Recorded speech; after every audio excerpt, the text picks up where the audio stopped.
My parents disowned me for embarrassing the family. 10 years later, I discovered the real reason why.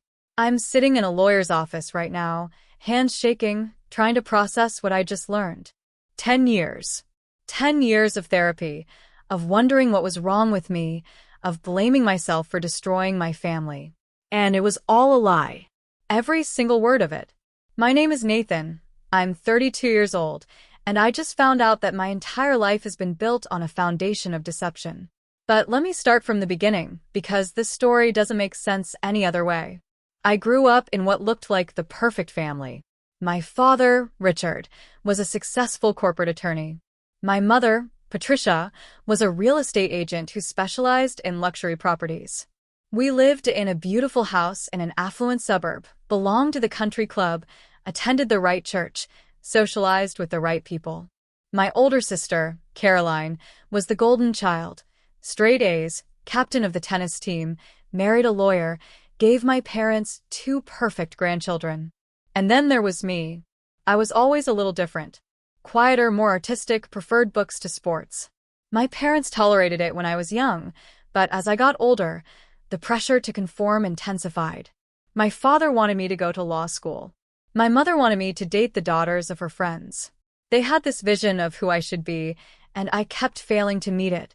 I went to college for business because that's what they wanted, even though I hated every minute of it. I joined the right fraternity, dated the right girls, did everything I was supposed to do. But I was miserable. Absolutely miserable. I was living someone else's life, and I was drowning in it. Then, in my junior year, something happened that changed everything. I met Marcus in my economics class. He was a theater major, funny and creative and completely himself in a way I'd never allowed myself to be. We became friends, then best friends, and then, inevitably, more than friends. I was 21 when I finally admitted to myself that I was gay. The relief was overwhelming. Suddenly, everything made sense. The disconnect I'd always felt, the inability to fully engage with the life my parents had planned for me, the constant sense that I was performing rather than living. It all clicked into place. But I knew telling my parents would be catastrophic. I'd heard my father's comments about gay people over the years, always disguised as concern about the lifestyle or family values. I'd watched my mother change the channel when anything LGBTQ-related came on television. I knew exactly where they stood. I decided to wait until after graduation to tell them. I wanted to have my degree, have some financial independence, have a plan. Marcus and I dated in secret for 2 years.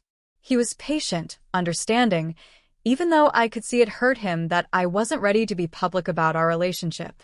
After graduation, I got a job at a marketing firm in the city, got my own apartment, built some distance from my parents. Marcus and I moved in together. For the first time in my life, I was actually happy. I was living authentically, doing work I enjoyed, in love with someone who saw and accepted the real me. I decided to come out to my parents on Thanksgiving. I was 23, financially independent, in a stable relationship. I thought if I presented it as a done deal, as a part of my life they needed to accept rather than something we were debating, it might go better. I was catastrophically wrong. We were at my parents' house for Thanksgiving dinner. Caroline was there with her husband, Derek, and their 2 kids. It was the usual performance, the perfect meal, the polite conversation, everyone playing their assigned roles.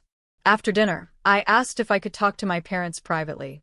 We went into my father's study, the same room where he'd lectured me countless times about grades, behavior, and expectations. My mother sat on the leather couch. My father stood by his desk, arms crossed. Even before I spoke, I felt like I was on trial. I have something important to tell you both, I started, my voice shaking despite my best efforts to sound confident. I'm gay. I have been for a long time. I'm in a relationship with someone named Marcus, and we live together. This is who I am, and I'm not going to hide it anymore.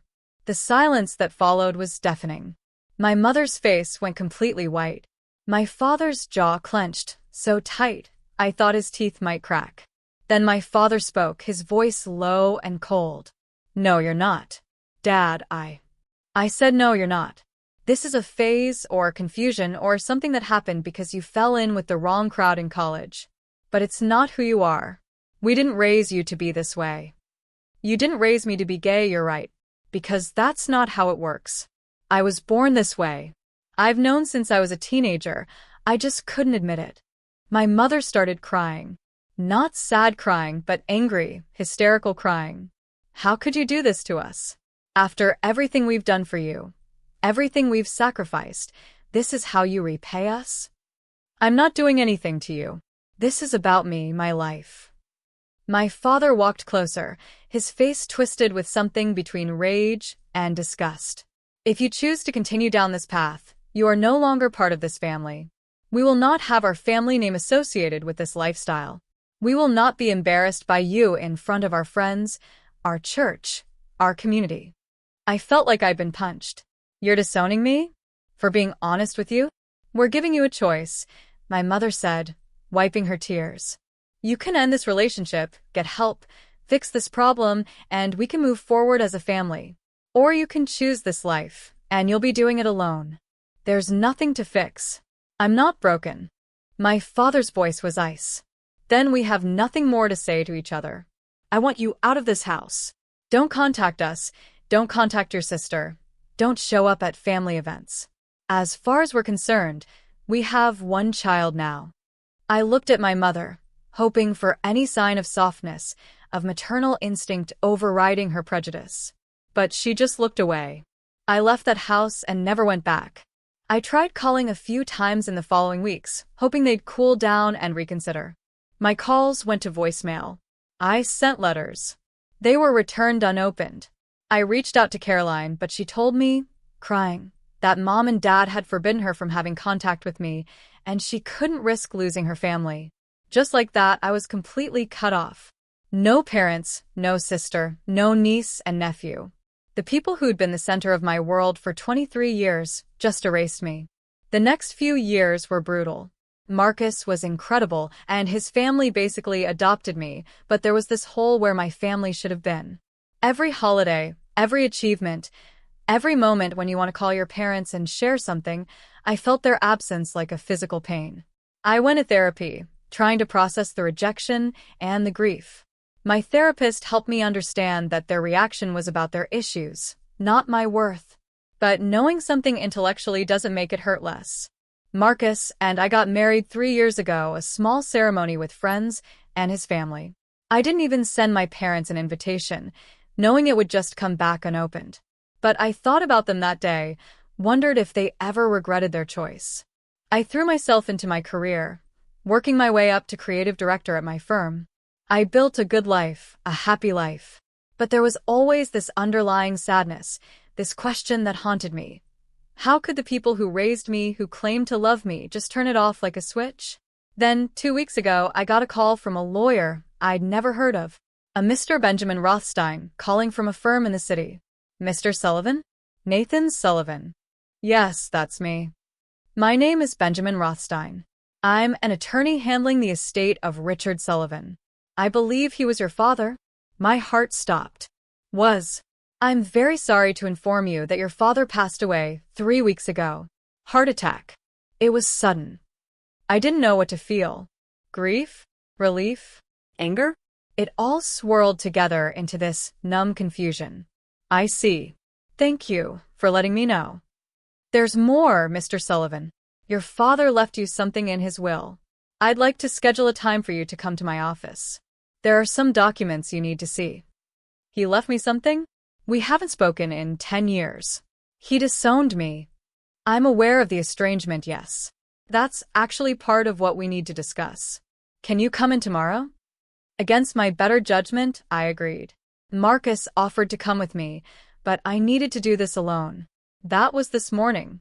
I sat in Mr. Rothstein's office, a nice space with lots of dark wood and leather-bound books, and waited for whatever posthumous message my father had decided to leave me. Mr. Rothstein pulled out a thick file. Before we get to the will, I need to give you some context. Your father came to see me about 6 months before he died.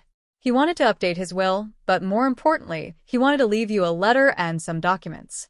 He made me promise to ensure you receive them, regardless of what happened with the rest of the estate. He handed me an envelope with my name written in my father's distinctive handwriting. My hands shook as I opened it. The letter inside was several pages long, handwritten, dated 4 months before his death. "Nathan," it began, "if you're reading this, I'm dead, and you're finally learning the truth. I don't expect your forgiveness. I don't deserve it. But you deserve to know why I did what I did, even if it doesn't excuse the pain I caused you. When you came out to us that Thanksgiving, I wasn't surprised. I'd known for years, probably since you were in high school. I saw the way you looked at boys instead of girls, the way you never quite fit the mold I tried to force you into. I knew, and I dreaded the day you'd say it out loud, because I knew what it would mean. You weren't the embarrassment, Nathan. I was. I'm gay. I've been gay my entire life. I knew it before I married your mother, before I built this perfect heterosexual life, before I had children. I knew it, and I buried it, and I built an entire existence around hiding it. Your mother doesn't know. Caroline doesn't know. No one knows except me, and now you. I've spent 40 years in the closet, married to a woman I care about but have never been in love with, living a lie so complete that I sometimes forgot it was a lie. When you came out, you represented everything I was too cowardly to be. You had the courage to live honestly, to risk everything for authenticity. And I hated you for it. Not because of who you were, but because you were holding up a mirror to my own cowardice. I told myself I was protecting the family, protecting our reputation, protecting your mother from embarrassment. But the truth is I was protecting myself. If you were openly gay, people might start asking questions. They might look at our family more closely. They might see the cracks in my perfect facade. And there was a more immediate threat. Do you remember Derek, Caroline's husband? Of course you do. What you don't know is that Derek and I had a brief affair about a year before you came out. It happened at a legal conference. We'd both been drinking. It was stupid and reckless and terrifying. We agreed never to speak of it again, to pretend it never happened. But Derek knew my secret, and I knew that if you were openly gay, if you brought attention to questions of sexuality in our family, he might slip. He might say something to Caroline, or worse, use it as leverage somehow. So I cut you off. I convinced your mother that we had to be firm, that accepting you would be endorsing sin, that we'd lose face at church and in our social circle. She believed me because she trusted me, never knowing that I was really protecting myself. Every day since then, I've regretted it. Every single day. I've watched from a distance as you built a life without us. I know about Marcus, about your marriage, about your career success. I've seen the photos on your social media that you probably didn't think I could see. You look happy, Nathan. Truly happy. Happier than I've ever been. I'm dying, Nathan. The doctors gave me 6 months, maybe a year. Heart disease, though I think it's really just the weight of carrying lies for so long. And I can't die without you knowing the truth. You weren't the problem. You never were. I was the problem.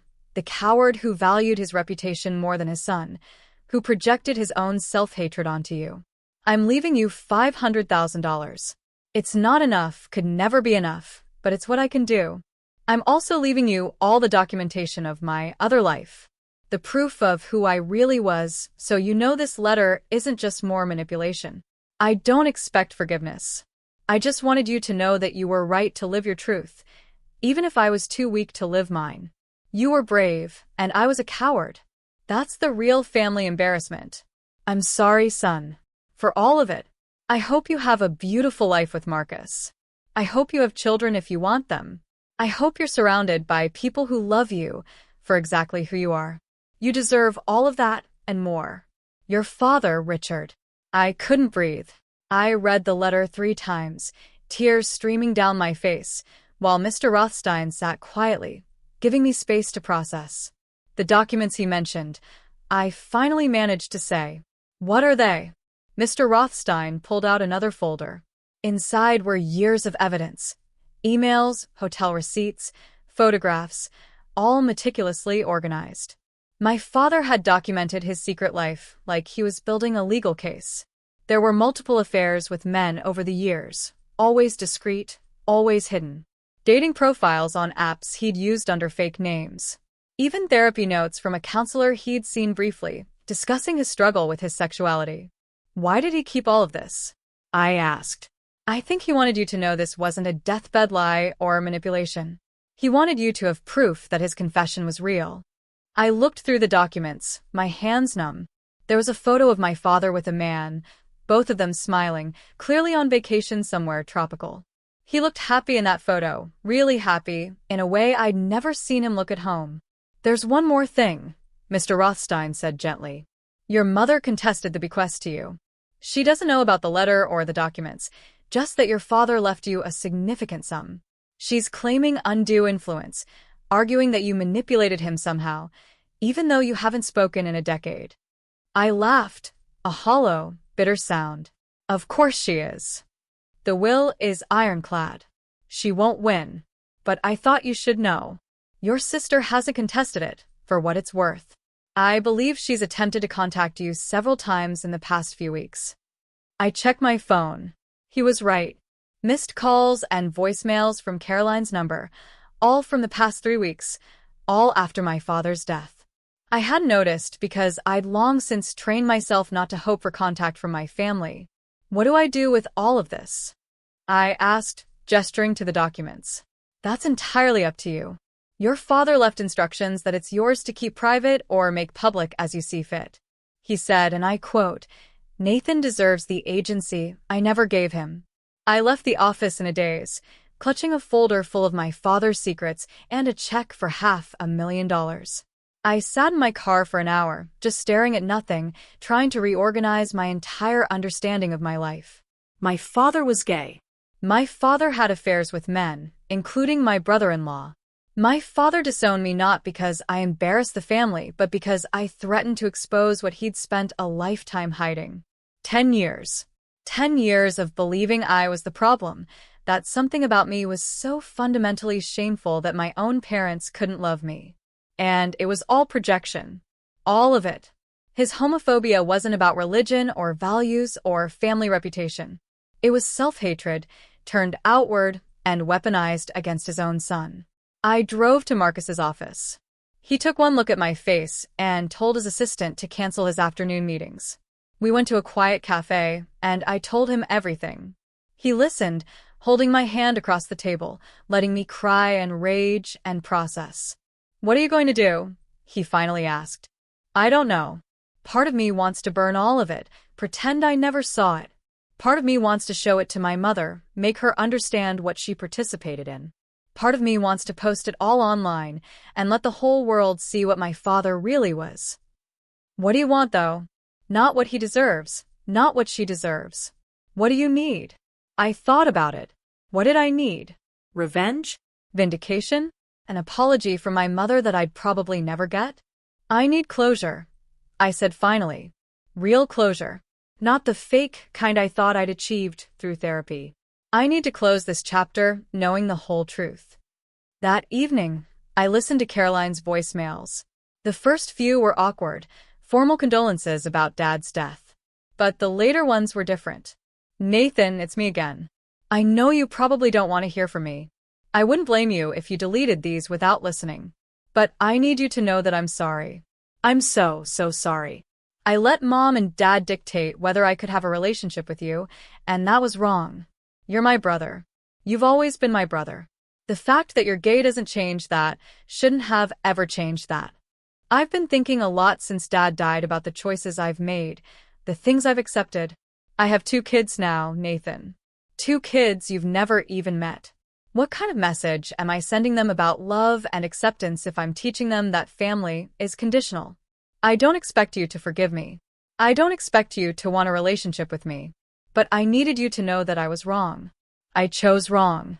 And I regret it every single day. There's something else too. Derek left me last month. Nathan, he's gay too. He came out to me, told me he's been living a lie our whole marriage. He and Dad apparently had some kind of history. I don't know all the details, he won't tell me much. But it's made me realize how many lies our family was built on. Call me if you want. Or don't. I understand either way. I just wanted you to know that I love you. I've always loved you, and I'm sorry I didn't show it when it mattered. I sat with that voicemail for a long time. Caroline didn't know about the documents, didn't know the extent of Dad and Derek's history. She was putting pieces together, but didn't have the full picture. I called her. She answered on the first ring, her voice thick with emotion. Nathan. Yeah, it's me. She started crying immediately. I'm so sorry. I'm so sorry. I know. I heard your messages. We talked for 2 hours. I told her about the letter, about Dad's confession, about the documents. She was shocked, then angry, then just sad. Sad for Dad. Sad for the years we'd lost. Sad for the lies that had poisoned everything. Are you going to tell Mom? She asked. I don't know. What would be the point? She's lost her husband. Learning he was gay and had multiple affairs would only hurt her more. And she still doesn't think she did anything wrong by cutting me off. She talks about you sometimes, Caroline said quietly. Especially lately, since Dad died. She'll say something like, I wonder what Nathan's doing, or, I wish things had been different. But she won't apologize, won't admit that maybe she was wrong. She's too proud. Pride, I said bitterly. That's what all of this has been about, hasn't it? Dad's pride, Mom's pride. Everyone's so concerned with appearances that they forgot to actually be a family. I know I can't make up for the lost years, Caroline said. But I want to try. I want my kids to know their uncle. I want to know Marcus. I want to be your sister again, if you'll let me. It wasn't a magic fix. 10 years of hurt doesn't heal in one conversation. But it was a start.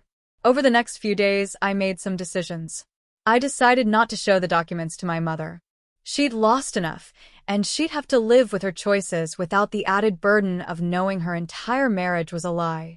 Some truths are too cruel, even for people who've been cruel to you. I decided to keep the money. My first instinct was to give it away, to reject anything from my father. But Marcus pointed out that my father wanted me to have it, that it was his way of trying to support the life he denied me for so long. So I kept it, and we're using some of it to start the family we've been talking about. We're looking into adoption. I decided to build a relationship with Caroline, slowly and carefully, with clear boundaries. She's proven her sincerity, introduced me to my niece and nephew, welcomed Marcus into family gatherings. It's awkward sometimes, but it's real. And I decided to forgive my father, not because he deserved it, but because carrying that anger was exhausting. He was a coward, yes. He hurt me deeply. But he was also a victim of the same toxic culture that made him think he had to hide who he was. He lived his entire life in a prison of his own making, and that's its own kind of tragedy. Here's what I've learned from all of this. Sometimes the people who hurt you the most are fighting demons you can't see. That doesn't excuse what they do, doesn't make the pain they cause any less real. But understanding the why can help you make sense of the what.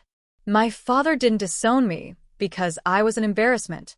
He disowned me because I was a mirror, reflecting back all the courage he couldn't find in himself.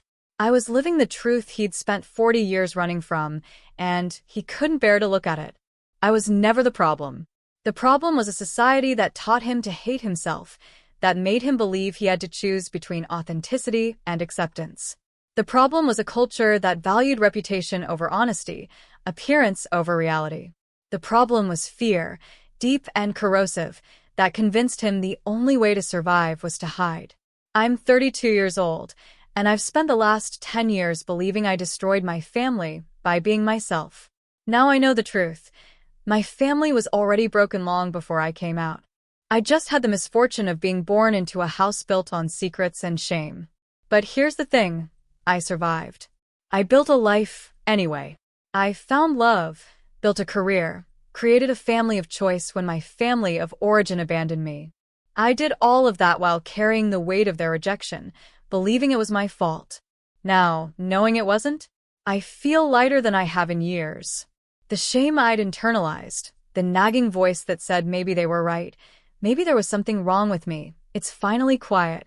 I'm not grateful for what my father did. The pain was real, the damage was real, and no deathbed confession erases that. But I'm grateful for what I became in spite of it. I'm grateful for the strength I didn't know I had. I'm grateful for Marcus, who loved me through the worst of it. I'm grateful for the family I've built, the one that chose me and keeps choosing me every day. And in a strange way, I'm grateful for the truth. Better to know, even if it hurts, than to spend the rest of my life wondering what I did wrong. To anyone reading this who's been disowned, rejected, or cut off by their family, it's not your fault. It was never your fault. Sometimes people reject you because you represent something they can't face in themselves. Sometimes people hurt you because they're in pain and don't know how else to cope. Sometimes people choose pride over love, fear over courage, lies over truth. None of that is about you. It's about them, their limitations, their fears, their failures. You are not the embarrassment. You never were. You're just the one brave enough to live honestly in a world that rewards pretending. Live your truth anyway. Build your life anyway. Love yourself anyway. The people who matter will stay. The people who don't weren't really there in the first place. My father spent 40 years hiding who he was, and it killed him long before his heart gave out. I spent 10 years believing I was the problem, and it nearly killed me too. But I'm still here. I'm still standing. I'm still proud of who I am. And that's something no one can ever take away from me. Not even the truth.